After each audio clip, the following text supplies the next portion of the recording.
Director here at Human Nature. Joining me we have John and Toby. They are the experts.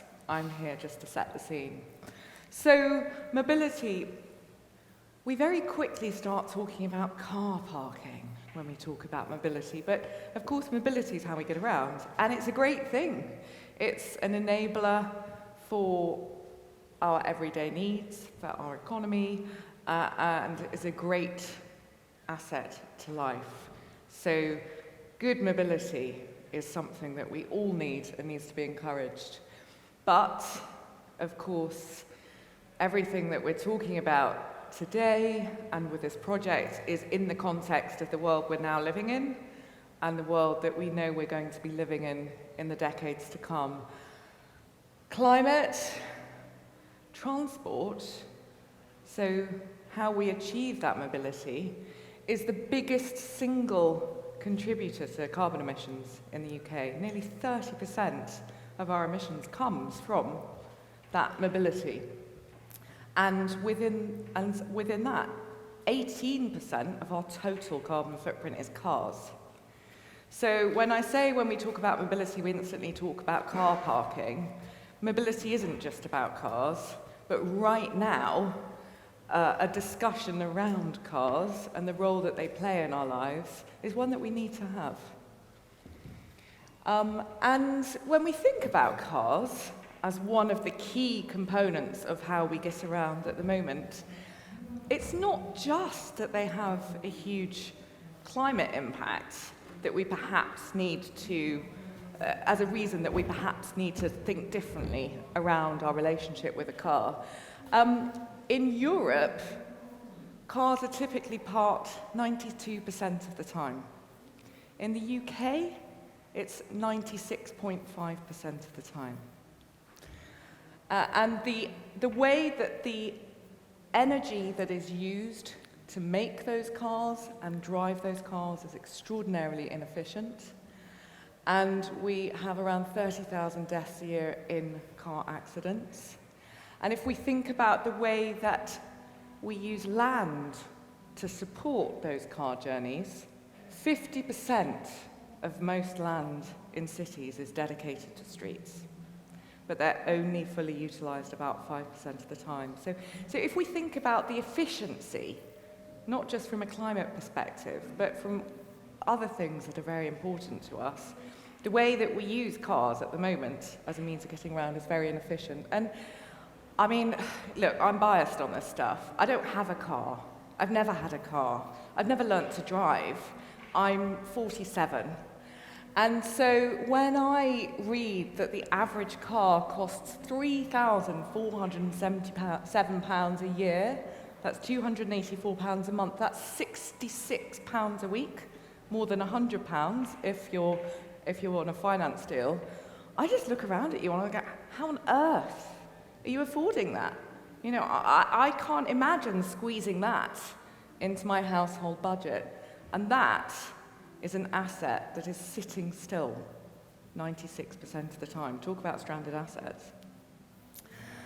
And then we think about human health. So we talked about the number of traffic accidents and the deaths caused by those. But 1 in 6 UK deaths is due to physical inactivity.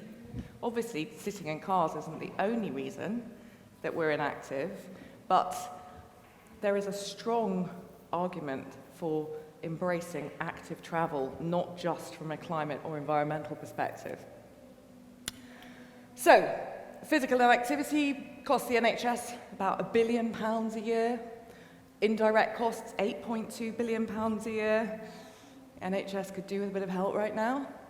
And then positively, it's estimated that local businesses see about a 40% increase in shopping footfall with well-planned improvements in the walking environment. These are government stats, they're not Greenpeace stats. Modal shift to active travel is one of the most cost-effective ways of reducing those transport emissions we talked about. And then we see, if we move towards active travel, so walking and cycling, we start to get other contributions to the economy, as well as environmental and air quality. I mean, my daughter is 7. Until last year, we were living in Sweden. She has asthma. it's obviously, I can't prove cause and effect, but her asthma has got a lot worse since we moved back to the UK. We actively avoid the high street when it's busy because it makes her feel ill. And even we live in Grange Road, which isn't one of the busiest streets in Lewes. But if you look at the sort of micro-level air quality measures, even in a residential street in Lewes like that, most of the World Health Organization air quality danger levels are exceeded. So there are lots and lots of reasons for thinking differently than the norm, if you like, about the way that we travel and get around and the role that mobility plays in our everyday life. And it's really complicated, as these guys will talk about in a lot of detail. But one of the reasons it's complicated is that the problems are built in. So when we're thinking about a new neighborhood, what can we do to build those out and to give ourselves the best chance of getting around in ways that make sense for all these reasons? There she is, that's Malia. That was the bike that we went to school on each day. Still got it, don't use it so much in Lewes. One-way system doesn't really help, and there aren't very good places to park it. But, if she were ever to get to 250 kilos, I could theoretically still cycle her to school. And another thing living in Sweden that I have to learn not to compare everything here to life in Sweden, because people just want to shoot me, but we tend to think of cycling for mammals, men in lycra here in the UK, don't we? I was saying earlier, I lived in Sweden for 3 years. I don't think I ever went for a bike ride. I never thought what I'm going to do today is put on a particular outfit for cycling and go out simply to cycle. But I would say Monday to Friday, on average, I cycled 160 miles a week, and then extra at the weekends. It was just part of my day-to-day life. And pictures like this, guy in his suit on the way to work with an electric bike if he needs to get up a Lewes Hill, are common. It's not an extra activity. It can be, if you design the context well, part of everyday life. And, we love to moan about the weather, but this is central Copenhagen. You can do it. Thanks very much, Joanna. So I'm John, and I'm a traffic engineer, and I'm sorry about that. Not everything's my fault. I don't know if you've seen this. This is actually some screen grabs from an advert I saw just the other day from British Gas.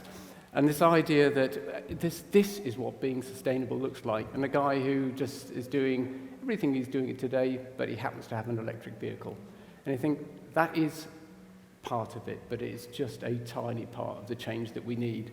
And it's a long time since I read this book, but the key thing is really that the way we live now, however inconvenient it might be to change, is not the way we can choose to live in the future, really. And, son of the town, he points out why, which is we might not care for ourselves, or we might not be that worried, but we should be worried about those who will come after us. So in terms of sustainable transport generally, one of the things we often find ourselves saying as practitioners is, all your policies, there are tons of policies. There's that guy again. Government, county, planning authority, national park, town, district, all the rest, and transport for the southeast, which is a new thing. We're going to do your sustainable transport policies, which every transport policy in the land says the right things, and then you see what we still do. We are going to do that, and I thought there's this wonderful quote from this document here. A couple of things from it. I'm sorry it's so wordy, but what this one is basically saying is, to do what we need to do will be challenging. I think what we recognize, yes, it will. It's not falling off a log. There's the old cliche about if it were that easy, we would already have done it. Possibly that, but also we're recognizing, and always slowly recognizing, the immediacy of the challenges. But it is a challenge. It isn't easy as falling off a log, and we need to work really hard to enable people to travel differently. And it also says we need to get cracking. And that's where we're at here with this development. We know it'll be a challenge, but we've got to do it, and we've got to do it quick. And our take on this is broadly, if not now, well, when? And if not here, where? We think the site is brilliantly located to do the kind of things we need to show that people we can live and travel in a different way. So our core mobility objectives for the whole thing are essentially two sides of the same coin, really. We just need to maximize the ability for people and goods, really important, really important. Increasingly, if you just see vans moving around, you see traffic generally, it's another van. And they don't have to have Amazon on the side. That's somebody's plumber, that's somebody delivering something. We do need to think about the movement of people of goods as well, goods as well as people. And we've got to make it as sustainable as possible. And specifically, one of the things we're looking to do is enable people who would live here not to have to own a car. That doesn't mean to say they can't, but we're enabling them not to do that, bearing in mind there are so many benefits, cash benefits from not doing so. The problem often with this is, Joe referred to us both as experts the other day. Well, I hope we have a certain amount of expertise, but we're too good at pointing at people and saying you need to change. And actually, that's no way to do it. We hope we've got some of the answers, but actually some of the stuff we've learned this afternoon, yesterday, and we'll learn tomorrow. Local people are experts too, and what we're trying to do is together work out how we can make this better. We're about enabling, not saying you must change. Nobody ever changed their mind at the point of a finger, I often say. You know, and when we think about that, sometimes it's, well, why do you think people do just jump in their car and use their cars as much as this fantastic Punch cartoon from the 1950s? It's got Watkinson written on his arm. He was a transport minister at the time. Government after government for decade after decade has enabled us, essentially, to become car dependent. And it's not just the transport investment decisions we've made, it's the planning decisions. So it's still possible, dare I mention the word Eton, it's still possible to be encouraged to live in the middle of nowhere, where you don't have much option but then to drive. So our land use and planning decisions over decades have enabled us that. And so there's no point of pointing at people and saying somehow your car is bad or you're bad people because you jump in your car the whole time. That's the kind of life that most of us have had invested in by successive governments. And one of the things we used to do is this idea in transport planning is predict and provide. This idea that actually, well, what's happened in the past is what's going to happen in the future, so we'll allow for that, which normally meant widening roads and junctions and so forth. We've technically not done that for maybe a decade or two as a profession, but we kind of do. Because when we talk about those policies I mentioned before, yeah, that's all good stuff. What comes to the crunch often when planners make decisions and councils make decisions is, yeah, but it's the parking and the traffic levels, isn't it? That's it. And if you don't make the roads wide enough for the traffic or the car parks big enough for the parking, well, yeah, I know we said that, but this is what it comes down to. The problem is, as Henry Ford said, standing next to his car, if you always do what you're going to get what you've always got, so to speak, and we cannot afford to do that. It's an emergency. So Einstein on his bike said something pretty much the same. It is we can't solve these problems by doing what we did.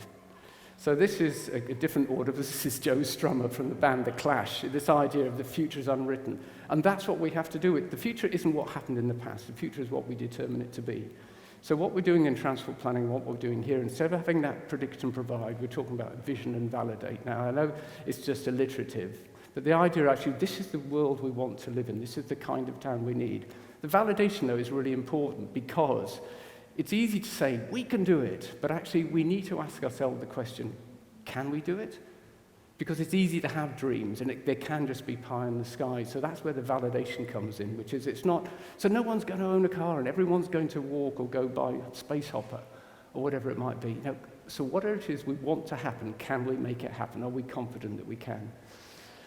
And what we're going to do here is to give, I'm using the phrase unprecedented, but it actually will be, an unprecedented range of attractive options for doing something other than moving people or goods in the way that we have done before.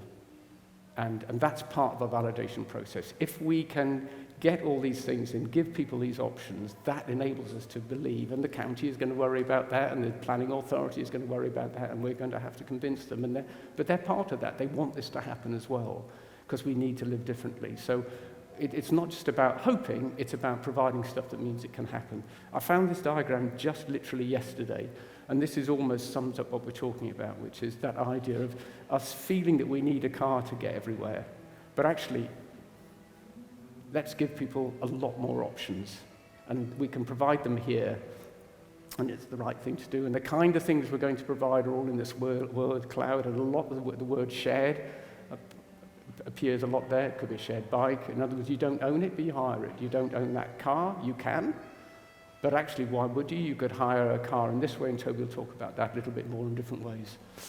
And you might have come across, in terms of this idea of sort of shared transport, you might have come across the idea of car clubs. There is one in Lewis, but too often that's being just there's a car and 2 streets away that maybe is available for you.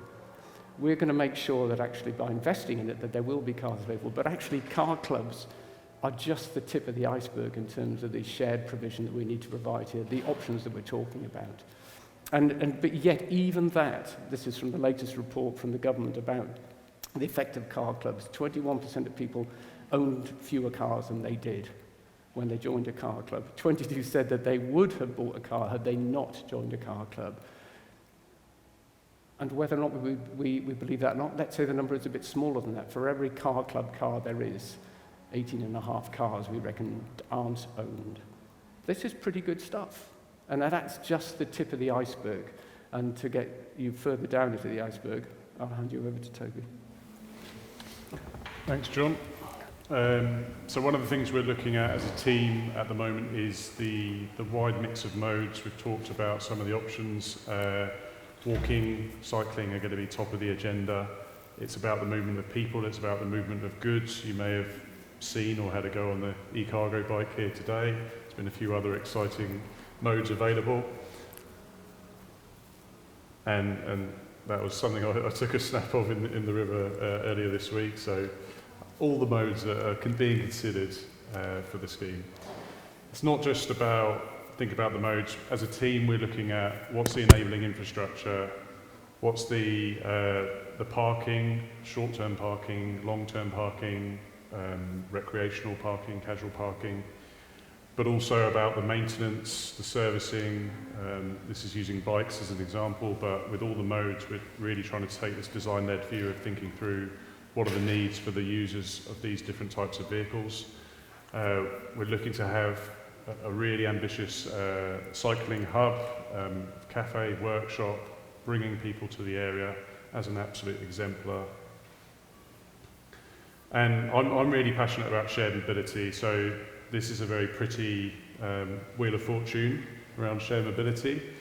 What I'm trying to convey is, as John put an example, many people reference a car club that they see out there in the market at the moment. There is so much more that we can throw at this, and there's so much more innovation that we can do when we talk about shared mobility. It's about sharing ownership, so you may share the vehicle with a few other households, you may share it with many more, but it's also about shared access. So there's many different tiers and ultimately business models that support this, and that runs across cars, that runs across e-bikes, and all these different things might appeal to different people, but the whole point is we really need to understand which tools have we got in the box to put and provide an alternative to private car ownership. One example of that is a lady called Emily Kerr in Oxfordshire. In the pandemic, looked out on her streets and saw how brilliant it was that her children could go out and play there, and what it created for the community. So she took it upon herself just to do a community car sharing initiative, partnering with one of the car sharing companies and just allowing across a section of about 8 streets people to make their cars available, because they too were seeing the potential financial benefit of sharing their cars and wanting to free up car space in the street for parklets and reducing traffic. And this is something we want to look at for the Phoenix. One of the themes that you may have heard, or concepts, is mobility as a service. So in London, there's a thing called City Mapper, which is a very convenient and bundling of all your different transport modes. So like your Oyster card, you can pay a weekly or monthly amount, and actually that gives you access to the bus, the train, the e-bikes, the Boris bikes, taxis. But what's really exciting is that's been around a few years. What's the next evolution of that? And you're starting to see that being embedded in residential community developments. That's another thing we want to do here. This is a demand-responsive bus that's linked to a scheme in Leicester, and the residents there get credit to use on public transport and other things as well. Another example, and this is in the US, I'm not trying to put them down, but I think if the US can do it and they're a car-centric culture, then perhaps maybe we should be ambitious too. So in Tempe, Arizona, people there are actually selling their cars to move into this development, and they're receiving this bundle of discounted mobility services. So that might be ride-hailing, e-scooters, the car-sharing membership, but more importantly, just access to and subsidised passes for the tram. A bit closer to home, so Bremen in Germany, a brilliant example. They've delivered a huge amount of housing development where it's been supported by Mobilpunkt, so mobility stations, car sharing with cycling as an alternative to private car ownership. And you can just see some of the mode splits there of people that are in the scheme versus the kind of baseline default position of people in that area, and what's the car use for different types of trips, people going to work and to school, 9% rather than the average of 45%. Another one in Freiburg, so they've really been able to deliver, child-friendly streets, safe streets, and part of the way they've done that is just removing cars from those areas where they just shouldn't be travelling in, and that can be consolidating parking at the edge of the development, and that's something that the Phoenix wants to do. We have a mobility hub offer and proposition, which really is aggregating all forms of mobility in one place, and this is representing that it's mobility, but it's also some non-mobility components, and it's about providing convenient access and thinking about the movement of people and the movement of goods. Another example, just to show this is real, it's not a buzzword, a concept, in Manchester. There's quite advanced plans around a similar mobility hub proposition there. And again, that's bringing in things like a cycle cafe, a micro delivery depot, cycle changing, spaces for e-mopeds and EV charging. So one of the things we are doing, and John talked about the vision and validate approach, it is a new approach, but what we're focused on for the Phoenix is to really understand who are the people that might actually live here, what are their mobility needs, and how do we feed that into the design process. So at the moment we're going through that, we're doing surveys with people across the local area in Sussex, to Kent, to London, and really gathering who might be the types of people that live, work, visit the development, and how do we build that into the mobility strategy. Importantly, you don't need to look at the detail, but there's an iterative element to this into how the master plan continues to adapt to that over time. Thanks very much, Toby. And I always like this quote from this guy called John Norquist, because it does sometimes seem like that. And I always feel that if we talk about these things and don't talk about parking, somebody's going to say, what about the parking? It somehow seems like that. It's sad in so much work that I do. It's one of the things, as I mentioned before, that it comes down to. So we do want to talk about that. I think the key thing for us is that actually we don't think it's the end of human endeavour. But as Joe has said, and indeed as the latest RAC Foundation report has said, I mean, it's a fascinating one. This is the RAC. This is not Friends of the Earth or anybody else saying it. These are just facts. And actually we buy this thing and leave it alone all the time. Wouldn't it be great if we didn't have to have our own thing that's just depreciating out there? And there's some real benefits in there. And again, it's not about pointing fingers, it's about enabling. And so when we think about this question for this development, what are the things we're talking about? Well, firstly, there will be cars and there will be parking. That's a fact. The question is how many. And the numbers will be lower than the planning authority would normally expect and that the county would normally expect. They expect the same number, incidentally enough, which is good. They've got themselves together. But we've spoken with them, they want us, as it were, to achieve this. But that's not what we've been expected, because although actually their parking guidance is, I should say this, for the South Downs National Park Authority is really quite progressive. We still need to go further than that. And they would like us, in a sense, to push that, because it's only guidance, and B, if we do meet their standards, we won't be meeting all their other sustainable transport policies. And the reason why we won't be providing those numbers is because we're going to be throwing the kitchen sink at other forms of mobility, if that's a technical phrase that we use in transport. And also, going back to what Toby's just said and the work that Joanna's leading on as well, which is, we're not going to make people live here who want to have 4 cars if that's how it works. But the people who will want to live here will be people who are up for this, for want of a better phrase, and believe that they can do that. Going back to that car club stat slide, people do want to do this, and because they find that it enables them to not have that kind of millstone with them. We won't fit all the parking onto the streets, and so most of it will, because frankly, we need that space for better things. One of the better things we need it for is homes. Other things we need the space for is just places that people can be in. We need a lot of space, actually, for sustainable drainage and for flood mitigation as well.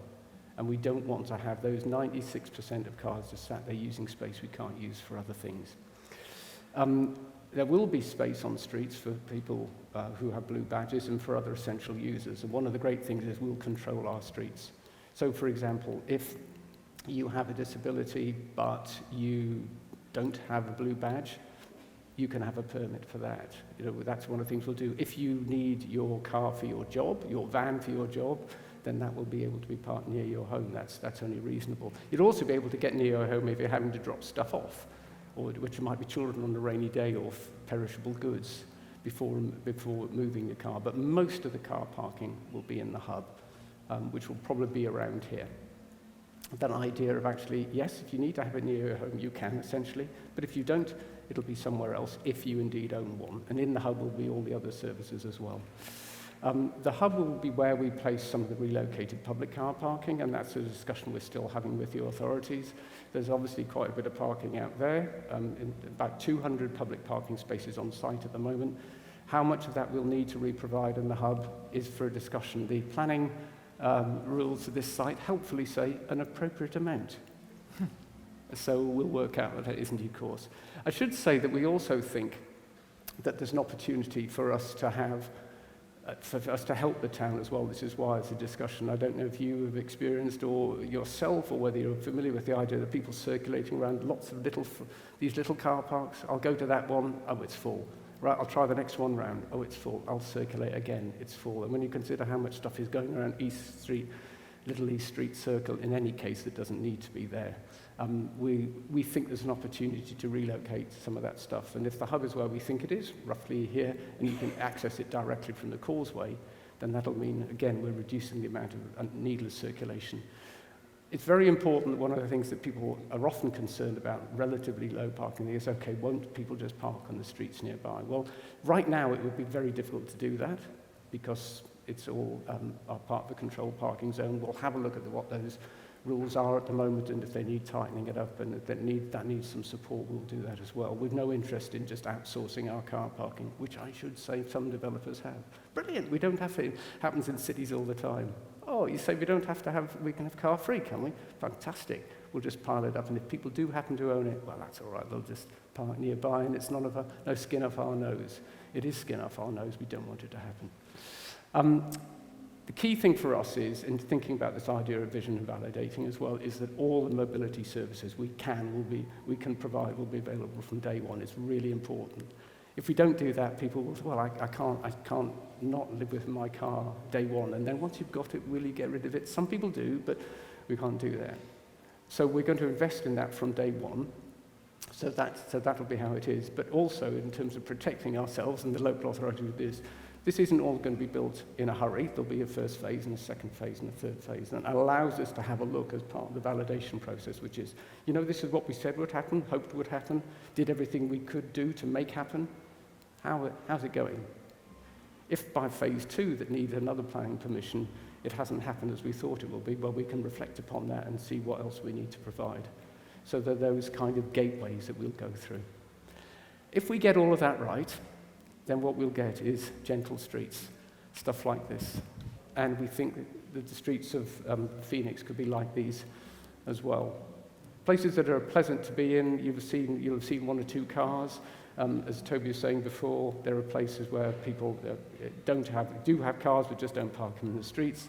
This is a really good example. We just worked out what voorher means. It's before in Dutch. So I know 2 Dutch words now, because the second one, this is one street in Amsterdam. That's what it used to be like, and this is what it is now. Nachher. And that's kind of what we want. All of those people didn't magically lose their cars. They're parked elsewhere now. So that's us done, apart from the fact I said earlier about the fact we may be experts, but we're always learning. And Toby and I realized, I don't know if you've seen it, but there is a new mode of transport which we only found out today. It looks like a sofa.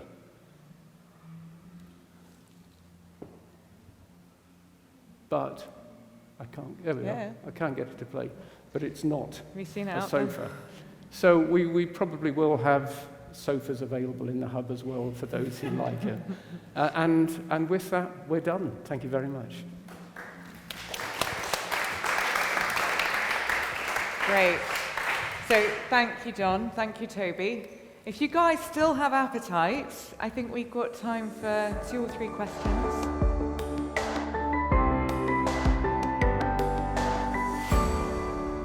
So I'll let Toby answer that after I've said a couple of things, if there's anything left to answer. The first thing with the DPD and stuff like that, one is we've had conversations with people like Amazon. They have no interest at all in going to one address, another address, another address. So part of the hub will be basically some agnostic lockers, so it's DVD or Amazon or DHL. You just come to this one place, put in the lockers, and people pick them up later, or can have it then delivered on by our own internal By electric by a bed. cargo bike, or by bed.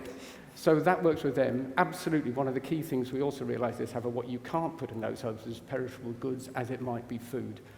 And so we do need, and we don't want a load of Ocado vans and others working around here. I can say no more than the fact that actually the fact of playing with both Waitrose and Tesco about thinking about what we might do locally with them is something we have thought about. We haven't had any discussions yet.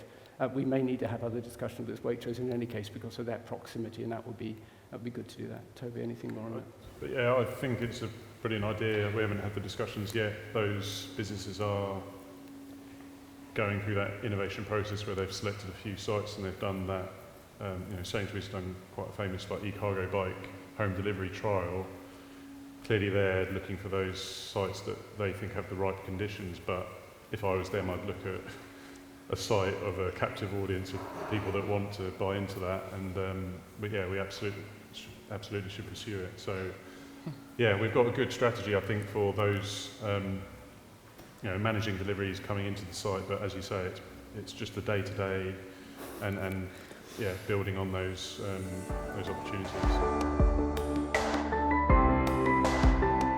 We would love, frankly, buses to be able to stop on the causeway.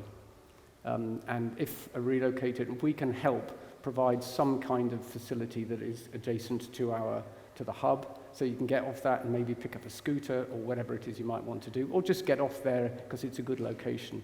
We're certainly up for that. I mean, obviously there are issues about, it gets a little bit boring, so I won't go into that, Roger, but actually about how much standing space do you need, how much stopping space do you need. You need to turn some buses around, but if you were to actually terminate here, but then you could possibly go and stand somewhere else, the buses, while they're waiting, that standing time, and then come back past the Tesco's roundabout, so to speak, later and pick up on the other side. So it would probably be more of a series of a couple of bus stops rather than buses sitting there waiting because the land's too precious just there.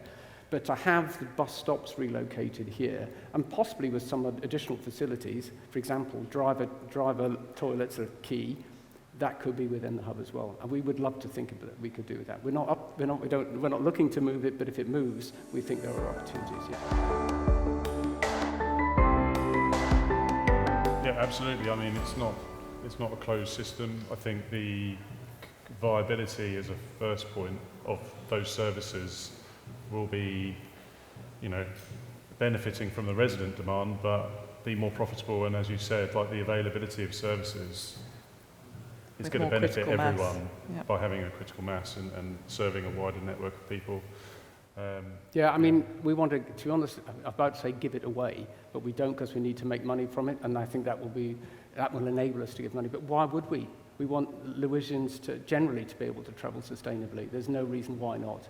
There will be some logistical issues, but actually the hub from here, to be honest, there will probably be hublets from within it because it's a long way to the top. So, for example, there might be a couple of cars parked up there most of the time rather than back here, so you don't have to go backwards and forwards. But equally, whoever's running the car club arrangements here, if that's it, remember that there will be other forms of sharing as well.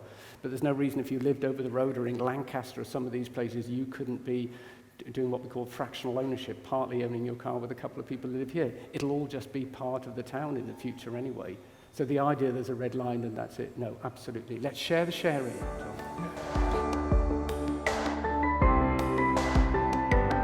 So I'll let Toby speak once I said something again. But actually, it's one of Toby's slides, the one that had the green city mapper thing and then a bus here.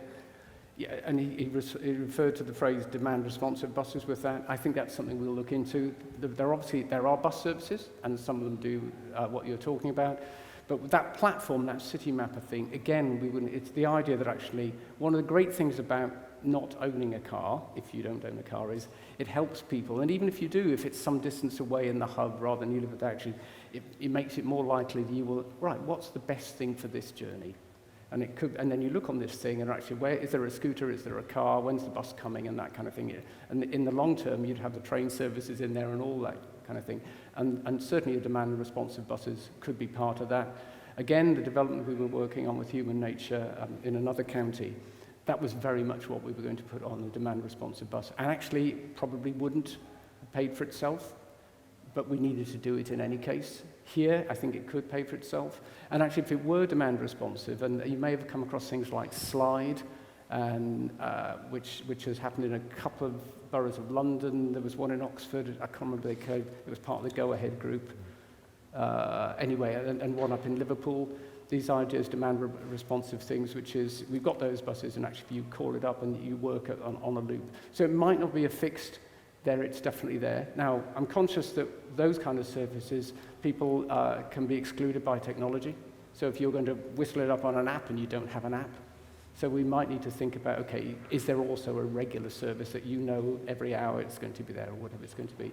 But absolutely, I mean, there's no reason, and every reason why we would want some bus to get to the top of our site and come through again, and that could link up with other places, and we think what else needs linking up. Obviously, you can imagine the town centre and the station and the loop. I'm staying at the moment at the top of Neville Road. Quite handy to have a bus that will get me up there later. But maybe I'll just wend my way. It's great. Another thing we should do, but it's necessarily part of our strategy. I was walking up to where I'm staying last night. I passed the Pelham Arms, and I thought, oh, that's good. People often say about what you need on your route, chairs, seats, and stuff like that. I think pubs as well. They help you get home as well. But no, buses definitely. The whole idea of DRT, demand responsive transport, is something we'll look at here. And it's going to be increasingly easy to do because of the technology, the system technology rather than the vehicle technology that comes. Don't know. Yeah, just to say we're looking at it as part of the mix. As I said before, some people, it won't be enough just to give car clubs, but part of it will be the viability of the service. It won't necessarily be the whole development to put that on, but I think that's where there's this potential to look across Lewis and look at what are the critical demands that might come together to support that service, and that will feed into the discussions with the bus operators, because it needs to be kind of aligned to that. But I think it's a brilliant alternative to private car ownership. So yeah, and the major operators, as Toby was saying, don't think Compass do yet, but Aviva, Go Ahead, they're into this thing. They know that's part of the future, in the same way that car manufacturers know they need to be selling services rather than the vehicles coming forward. So yeah, we'll definitely be in discussion with those. I think Brighton Bus pretty advanced, to be perfectly honest, and it would be good to think. I think they'll be probably further forward in that mix. Let's see. John, Toby, thank you. You guys, thank you.